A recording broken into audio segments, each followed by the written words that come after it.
Halo 5 is the newest installment of the Halo franchise. Every Halo has done something different than the last. This Halo pushes the limits of the Spartans, making them incredibly more dexterous than ever before.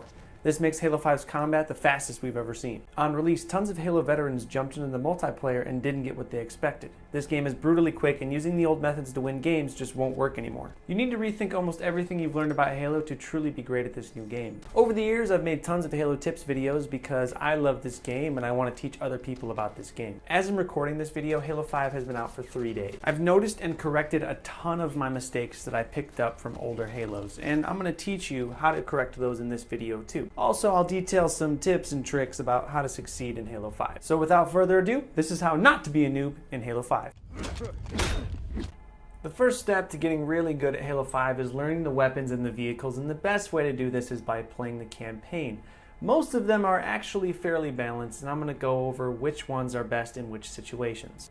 Currently, every playlist in Halo 5 has assault rifle and pistol starts. For the time being, you want to make sure to practice with these two guns, as they're pretty much the only guns you're ever going to need. It's not to say they're the best at what they do. The assault rifle lacks in certain areas, and so does the pistol. You're going to have to pick up different weapons on the map according to what you need. Right now, because of the assault rifle starts, the battle rifle and designated marksman rifle are considered power weapons. You're going to get a lot more range and much faster kills if you can pick these things up. In Halo, you always want to think about how you can put yourself above the enemy team. The most common way to do that is by using power weapons. Take the time to memorize where the battle rifles, the designated marksman rifles, and the Covenant carbines spawn on every single map, because if you can get those weapons in your hand, you're going to outrange and outdamage everyone else on the map. Rather than go through all of the loadout weapons and tell you which one is good in what situation, I have a simple rule that you can follow that works for all of the loadout weapons. Promethean weapons are generally better at long range. These weapons normally have some sort of lock-on function or have increased damage when they're scoped in,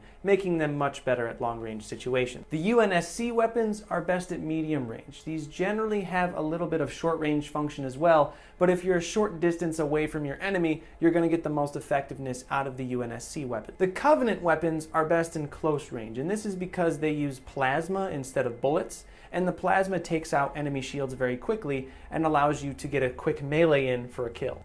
If this is your first Halo, the best way to learn the weapons is not by playing multiplayer, but it's to hop into the campaign and play through the campaign on normal or heroic difficulty. Doing this will allow you to play some pretty tough enemies, and it'll give you a good understanding of how to play the game, and the campaign normally shows you every single weapon in the game. From the moment you start up a match in Halo, you have to be on your toes.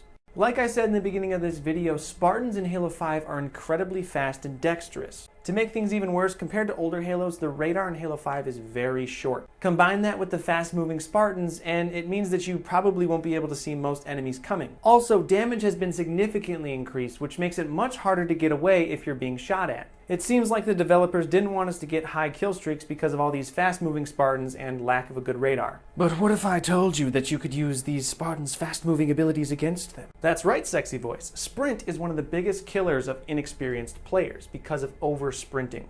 Over-sprinting is when a player sprints into a battle when they should have been walking with their gun out. Generally, the other player is allowed to get 1 or 2 shots on them before they even get their gun up and ready to shoot. Many times, players can escape by using the thruster pack. However, if they've been using the thruster pack too much and they don't have one available, they will definitely die. My tip for all you out there is to save your thruster pack for emergencies. If you get caught with your pants down, meaning you get caught without your thruster pack, you're going to die. Saving your thruster pack for emergencies will get you out of most situations, but in order to be preemptive, you need to learn how to predict spawn points in Halo. I've already made a video on the subject back when the Master Chief Collection was popular, and I'm going to play a short clip of it now. Predicting spawns in Halo basically comes down to 3 main things: where you are, where your enemy teammates are, and where your enemy team last spawned. If you want to significantly increase the amount of time you stay alive, I suggest you watch that video. It's pretty short and straightforward, and I do a good job of explaining how to actually predict spawns in Halo, and soon you can start doing it too.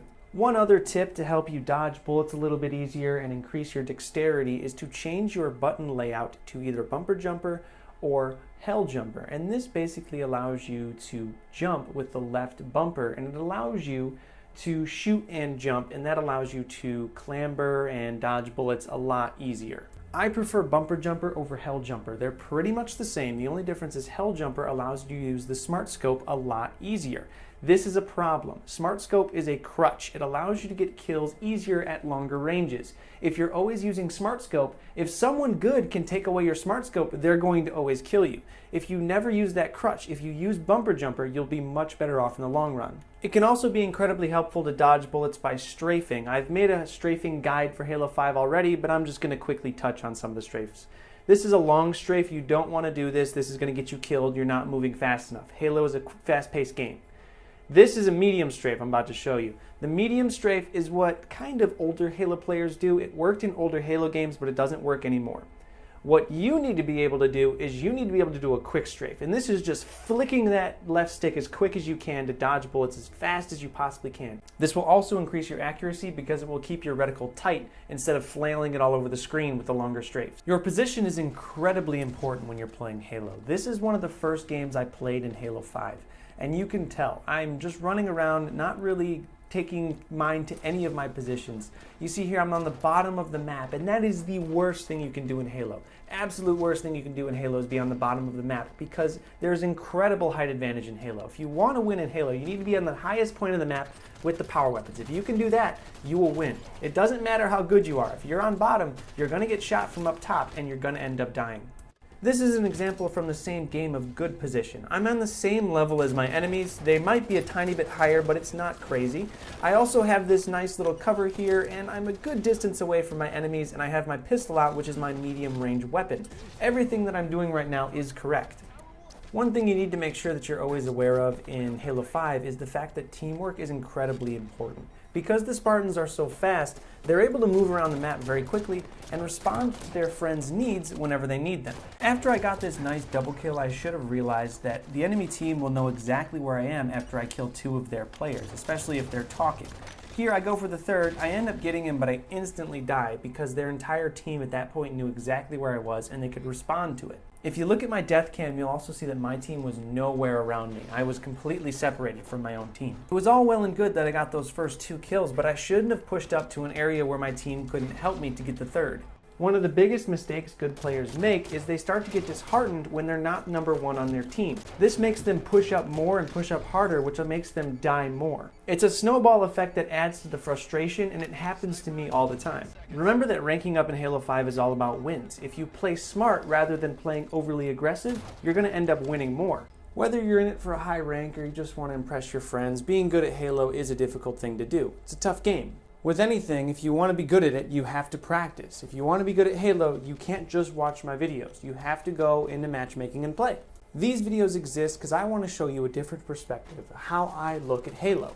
I do have one more tip for you. It's to play with friends or teammates that are good. And you can always hit me up on Xbox Live.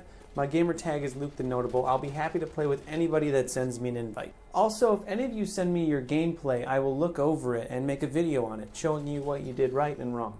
As always, if you liked the video, please don't hit the like button. Please just go down and comment. I love reading comments. It's my favorite part about YouTube. I reply to every single comment that gets posted on my YouTube channel. Also, if you're new to my channel, just know that I make tons of Halo tips videos. As Halo 5 matures, I will be able to make more in-depth videos as I will find more about the game myself. And I always upload at 1080p at 60 frames a second, and that capture card was bought thanks to you guys clicking on the ads and watching my videos. So thank you.